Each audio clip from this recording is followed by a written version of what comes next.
കേൾക്കാൻ ഇമ്പമുള്ള ഒരുപിടി ശ്രുതിമധുര ഗീതങ്ങൾ. പാട്ടിന്റെ വഴിയിൽ വേറിട്ട പടവുകൾ താണ്ടുകയാണ് ഈ വൈദികൻ.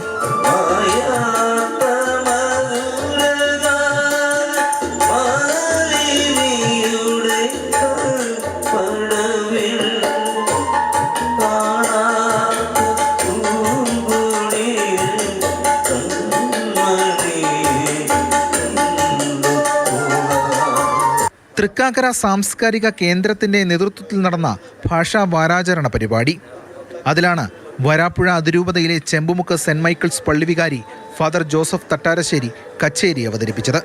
പഴയകാല ചലച്ചിത്ര ഗാനങ്ങളാണ് ആലപിച്ചത്.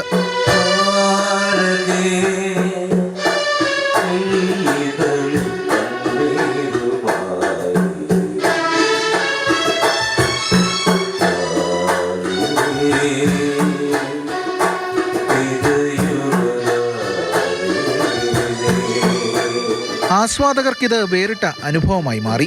സ്ഥിരമായി കച്ചേരി നടത്താറുണ്ട് ഇദ്ദേഹം. ചെറുപ്പം മുതലേ സംഗീതത്തോട് താല്പര്യം. സെമിനാരിയിൽ ചേർന്നപ്പോഴും തുടർന്ന് വൈദികനായപ്പോഴും സംഗീതത്തെ ചേർത്തു പിടിച്ചു. ചാപ്പൽ ഭജൻസ് എന്ന പേരിൽ ട്രൂപ്പും ഗാനമേള ട്രൂപ്പും ഇദ്ദേഹത്തിനുണ്ട്.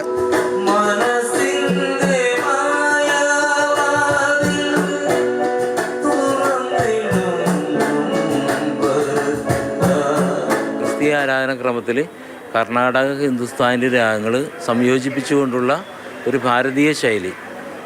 അങ്ങനെ ചാപ്പൽ ഭജൻസ് എന്ന് പറഞ്ഞ് ഒരു ഗ്രൂപ്പ് തന്നെ എനിക്കുണ്ട്. അതായത് വെളുപ്പിന് ആണ് ആ ആരാധന നടക്കുന്നത്. എല്ലാം കർണാടക ഹിന്ദുസ്ഥാനി രാഗങ്ങളിൽ അധിഷ്ഠിതമായിട്ടുള്ള ഭജൻസ് ഉപയോഗിച്ചുള്ള ഒരു മ്യൂസിക്കൽ അഡോറേഷനാണ്. 3 പ്രത്യേകതകളാണ്. ഒന്നാമത് അത് ബ്രാഹ്മ മുഹൂർത്തമാണ്, അല്ലലില്ലാത്ത സമയം.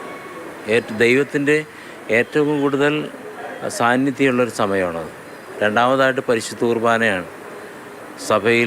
ക്രിസ്തീയ സഭയിലെ ഏറ്റവും വലിയ ദൈവിക സാന്നിധ്യമാണ് പരിശുദ്ധ കുർബാന.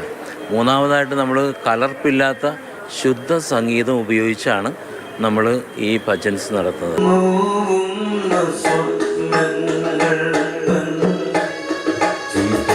സംഗീതവും ആരാധന തന്നെയെന്ന ബോധ്യമാണ് പാട്ടിന്റെ വഴിയിൽ നീങ്ങുന്ന ഈ വൈദികനുള്ളത്.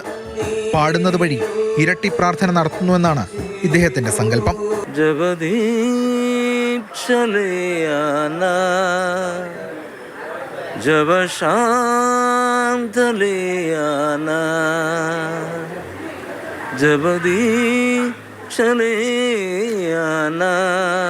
ക്യാമറമാൻ ബിനു തോമസിനൊപ്പം മാതൃഭൂമി ന്യൂസ്, കൊച്ചി. നല്ലൊരു ഗായകനാണ് ഫാദർ ജോസഫ് തട്ടാരശ്ശേരി. ഫാദറിന്റെ കൂടുതൽ വിശേഷങ്ങൾ പറയാൻ എസ് രാഗിനാണ് നമുക്കൊപ്പം ചേർന്നത്. രാഗിൻ നല്ലൊരു ഗായകനാണ്, അതോടൊപ്പം തന്നെ നല്ല ജ്ഞാനിയുമാണ് കേട്ടോ. ഹിന്ദുസ്ഥാനി സംഗീതം, കർണാടക സംഗീതം ഇതൊക്കെ അറിയുന്ന ഒരാൾ കൂടിയാണ്. ഇത് നമ്മുടെ ക്യാമറമാൻ ബിനു തോമസ് ഷൂട്ട് ചെയ്തതാണ്. ആ റഷ് ഞാൻ മുഴുവൻ കണ്ടിരുന്നു, എല്ലാ പാട്ടുകളും കേട്ടിരുന്നു. വളരെ സുന്ദരമായിട്ടുള്ള ഗാനങ്ങളാണ്. 80കളിലെയും 90കളിലെയും മലയാള സിനിമകളിൽ വന്നിട്ടുള്ള ഗാനങ്ങൾ, നമ്മളൊക്കെ ഏവരും കേൾക്കാൻ കൊതിക്കുന്ന ഗാനങ്ങൾ. ആ ഗാനങ്ങളാണ് കൃത്യമായിട്ടുള്ള പെർഫെക്ഷനോട് കൂടി തന്നെ ആ വൈദികൻ പാടിയിരിക്കുന്നത്. മാത്രമല്ല അദ്ദേഹത്തിന് പക്കൽ ഒരുപാട് പേർ എത്തുന്നുണ്ട്, അനുമോദനം നൽകുന്നുമുണ്ട്. അതും ആ ദൃശ്യങ്ങളിലൊക്കെ തന്നെ നമുക്ക് കാണാനും കഴിയും. എന്തായാലും പറഞ്ഞു വരുന്നത്, ഈ മലയാള സിനിമകളിലടക്കം ഉൾപ്പെടുത്തിയിട്ടുള്ള ക്രിസ്തീയ ഭക്തിഗാനങ്ങളിലൊക്കെ തന്നെ അതൊക്കെ പലതും രചിച്ചിരിക്കുന്നത് വൈദികരാണ്.